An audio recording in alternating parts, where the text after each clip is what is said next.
Oh, God. Oh, welcome to another edition of 42nd Street Pete's Grindhouse. And I was reminded, actually, that this week was Godzilla's 71st birthday. So someone had asked me in relation to grindhouses in 42nd Street, what was Godzilla? Well, first Godzilla, let me explain. My first exposure to Godzilla and Toho films in general was WOR Channel 9's $1 Million Movie back in, I don't know, it had to be the 50s. I guess they had acquired these as a package, and those movies scared the shit out of me, actually. Godzilla was a scary fucker breathing fire and stuff, but then, the bugs in Rodan eating the miners and stuff, and then that whole big robot with the Mysterians crashing through the mountains and shit. Like, oh, okay, I'm a little kid, I'm scared to shit. But anyway, so that was my first exposure, and I'm sure it played those theaters on 42nd Street. And like any big hit, we got to bring it back.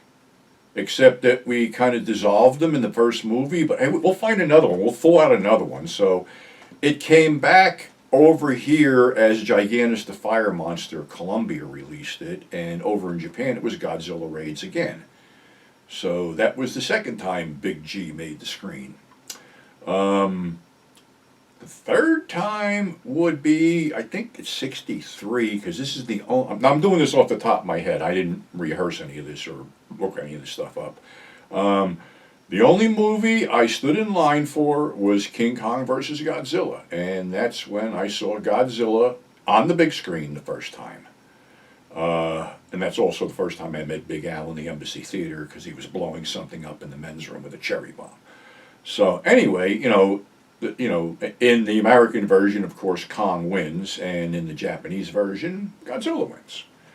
So next up, and this was kind of a little bit of a scam by American International, because they had acquired the Godzilla film and made this really neat poster of this monster lizard, which really didn't look anything like Godzilla, and this big question mark, Godzilla versus the Thing. Well, it was actually Godzilla versus Mothra. But how scary is a giant moth? Not scary at all. So it had basically Godzilla battling the larva. Those, I don't know, wormy fucking things. But okay, now you're a kid that just probably hit puberty, and you're at a kiddie matinee and you're showing this film, and you've obviously busted into Daddy's 8mm porn collection at some point and knew what a dick was and cum was. So when these things started shooting their whatever, the web or what a cocoon shit out of them, all these kids in the audience are like, they're coming all over Godzilla, they're coming all over Godzilla. So basically Godzilla got jizzed on and fell into the fucking sea. And that was that until they decided to not only bring back Godzilla and Mothra, but resurrect Rodan, who we know was burned to a fucking crisp in a volcano in the first film, but hey, throw fucking logic out the window on this shit, right? So anyway, they have to team up to fight Ghidorah, the three-headed monster. Now, I'm sure these films did play on 42nd Street, and I'm sure there was a big, ballyhoo, but we're talking 60s, and I was still basically, not traveling over there at this point. So, we had... Ghidorah the three-headed monster. Then we sort of had a little bit of a deterioration of sorts, because I don't think these films went into the theaters, because there was Son of Godzilla, which was cute, but you don't watch monster movies for fucking cute. Then you had another one that wasn't so cute with Godzilla versus the Sea Monster, which was this cool giant crab that had some interesting moments, like the crab picking up two fishermen and probably eating them, and then Godzilla yanking its claws off and beating them to fucking death with it. So that was kind of cool. Then this is another one that went theatrical, because I did go see this locally, Destroy All Monsters. It's like, why not bring them all back, including things that weren't even in some of these other things, like, Baragon and Varan and all the ones from Monster Island and shit, and basically they're controlled by aliens, and they attack all major cities and shit, and eventually our monsters went out and turned on the aliens. So I'm trying to think when there was a few. Oh yeah, okay. This one definitely 42nd Street, Godzilla versus the Smog Monster on a double bill with frogs, and that was Hedorah, the Smog Monster, which was kind of weird. And at this point, a lot of these films seem to be aimed at a 12-year-old mentality because they always had a little kid in there and shit. So we were starting to shit the bed with that. Then there was Godzilla versus the Destroyer, that plant in Tokyo Bay or whatever.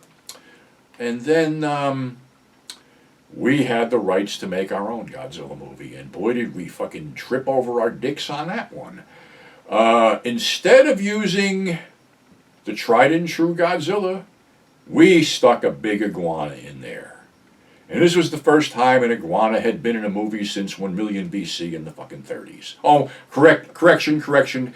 Irwin Allen's The Lost World, where they were gluing fins onto big fucking iguanas and using them instead of stop motion animation, which made the first Lost World the hit that it was. But I digress. So anyway, we completely crapped the bed with that, and I guess Japan got pissed off and released a really superior film, Godzilla 2000. And then they were releasing a handful of these things, Godzilla versus the Destroyer. I think that was the one where he was on fire through the whole thing. He was melting down. There was a whole bunch of stuff until they went up into Final Wars, which was basically destroy all monsters on crack. And they even threw our Godzilla in there and got one swat and he was fucking dead. So that was supposed to, then there was, I guess there was a moratorium on the whole thing in Japan. And they kept it up, and then, I'm going right now into the future, we had, Legendary Pictures get involved in this or whatever they are, and I'm not up on current shit, but I did like Kong on Skull Island and I actually went to see that theatrically. So when they're going to put out the one Godzilla that they made here, it was like very Godzilla-less, like only on TV, and then something, I don't know. I saw that, but then they did this other thing, Godzilla King of the Monsters, and basically it was another high-tech CG version of Destroy All Monsters again, with Ghidorah in there. So then, of course, we got to come to, the remake, of course, of, Kong versus Godzilla. And, here's the thing.